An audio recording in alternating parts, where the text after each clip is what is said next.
We met on a Tuesday and got married the following Saturday. We went from desperate singles on the brink of celibacy to passionate matchmakers. In this video, we'll tell you our crazy story. Assalamu alaikum, I'm Zaid. And I'm Hiba. It felt like it was just yesterday where we were both trying to get married. Oh yeah. We went through our individual hurdles and struggles. I was around the age of 25. I was living in Chicago in my uncle's basement, and a lot of my friends at the time were getting married. So I felt this sense of pressure to start looking, to start putting in the word with family and friends. I also started creating profiles on matrimonial websites, looking at Facebook groups. I tried everything under the sun that I could try. Needless to say, I wasn't getting any success. Sometimes I would get interviewed by potential matches, I would get invited to someone's house, and I would get asked the same series of questions. So what are your future career plans? How much do you earn? Sometimes the questions felt a bit condescending. I'm sure you've been through a lot of those situations, right? Not really. No? No. Your search was a lot different than mine then. It was non-existent, but we'll talk about it. So this went on for a long time until I decided to relocate and come to Canada. My mom was living here at the time, my brothers were here too, so I just needed a fresh start. And bear in mind, he hates winter and he decided to move to Canada. Yes. So I relocate here, I'm back in school pursuing a career in the arts, and my mom suggests that we all go for Umrah. I didn't feel any desire to go for Umrah at the time because I was so steeped in debt and I was in school, but my mom pushed and I said, sure, all right, let's go. Before I go, I knew I needed to make a long list of du'as that were near and dear to my heart that I really wanted. So when I arrived there, I asked Allah for one thing that I had been asking for a very long time, which was a compatible, understanding, and beautiful spouse. I completed my Umrah, I came back, and I thought, Allah's gonna drop someone from the heavens for me, like she's gonna be right there waiting for me when I get back. But of course that didn't happen. And months went by, years went by actually, and nothing happened. So that whole cycle that I was kind of doing while I was in Chicago started to repeat. I was back on matrimonial websites, even apps, putting in the words with family and friends, and this went on for another few years. And then finally, it was around November 2019 where I was on a matrimonial website. We actually both were on the same matrimonial website. Yeah. And suddenly I got a message from you. And the message says something along the lines of, I read your profile, I think we have a lot in common. I'd love to get to know you more. So I read your profile, and the one thing that stood out to me was your love for classical music. And while at the same time you were pursuing Sharia. Astaghfirullah. Right.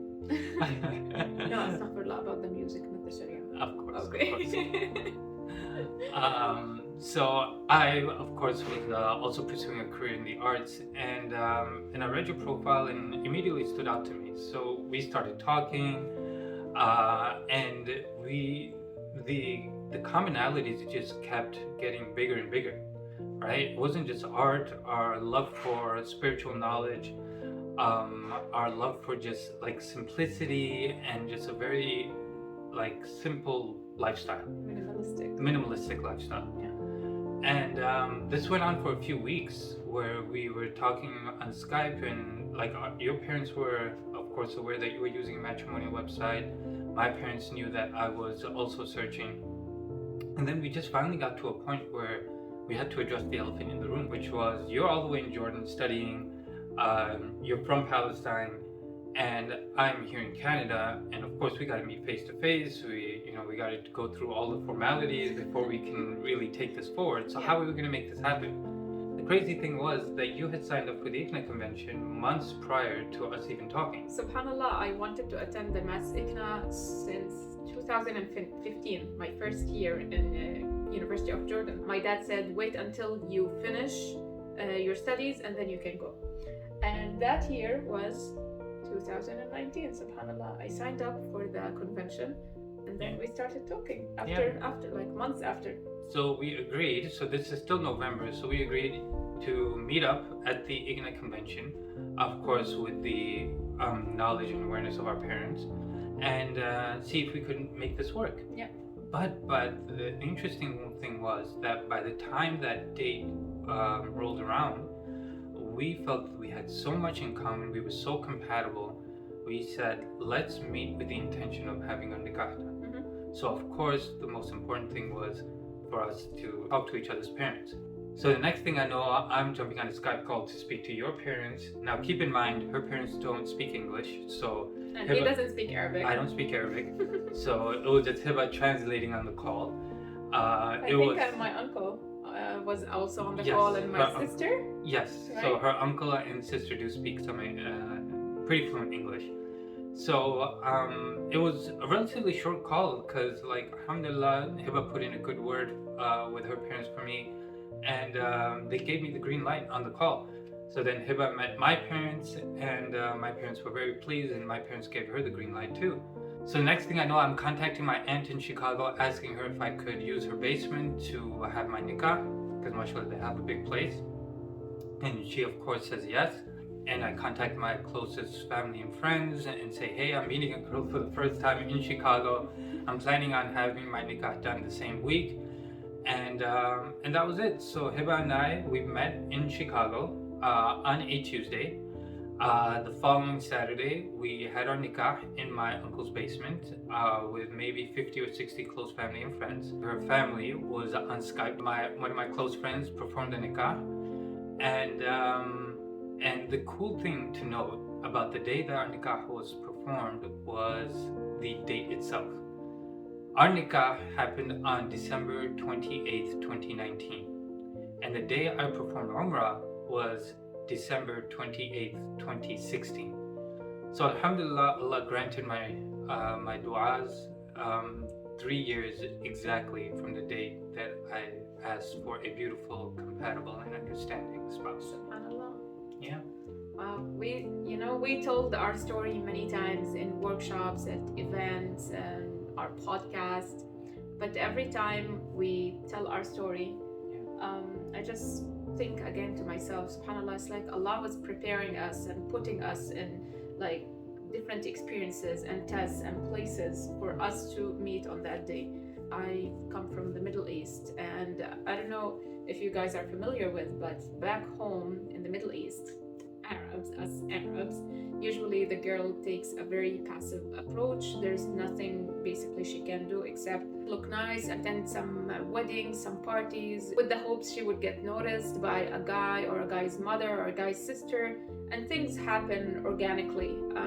Communities usually are more connected than here in the West, and things happen naturally. But me, I spent a lot of time in school, and I didn't necessarily enjoy attending weddings. I wasn't in the right places to be noticed for marriage, and I didn't worry too much about it. I'm like, yeah, when it happens, it happens. It happens to all the girls, they get married. I decided to move to Jordan to study Sharia. Finished my bachelor's, and I'm getting older, but I'm not too worried about it. But when I hit 30, alarm bells started going off everywhere. Pew, pew, pew, pew, pew. And I'm like, okay, something has to change. This is clearly not working. Up to that point, I've never heard about matrimonial websites or apps. It's not as common in the Middle East. Maybe now it is. But subhanAllah, somehow I came across the same website that Zaid was on, you were on. Yeah. And soon after, we started talking. And just things fell into place. Yeah, like a lot of girls, you were pretty much married to your education at that time, right? Oh yeah, that's something we're gonna discuss in future videos, inshallah. Yeah, so alhamdulillah, we had our nikah that Saturday on December 28th. On New Year's Day, Hiba went back to Jordan to complete her graduate studies, and I came back to Canada. Now, of course, we had a beautiful ceremony planned to take place in Palestine, but Allah had better plans for us. We all know what happened in March of 2020. The big COVID pandemic. The C word. Don't say the C word. The C word. And we ended up living apart for 14 months.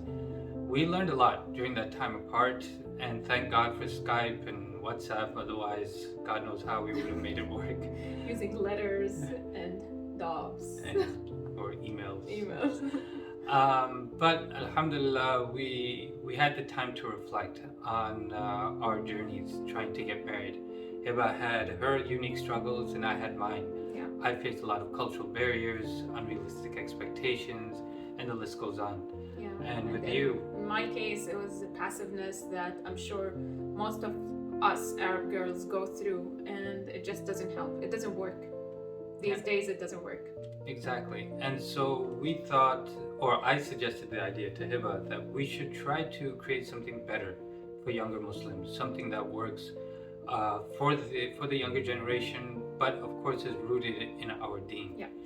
And we talked about it here and there, and then finally, after 14 months, when we were reunited, we started building our lives together. And we revisited the idea of creating a service for younger Muslims, something that was better than what was out there. And hopefully, that's our hope. That's our hope. It's better. And after some time, alhamdulillah, we came up with Halal Match. So yeah, that's our story. Let us know if any part of our story resonated with you. Maybe you're going through a similar struggle, or you know somebody who is. And we'd love to read your comments and connect, inshallah.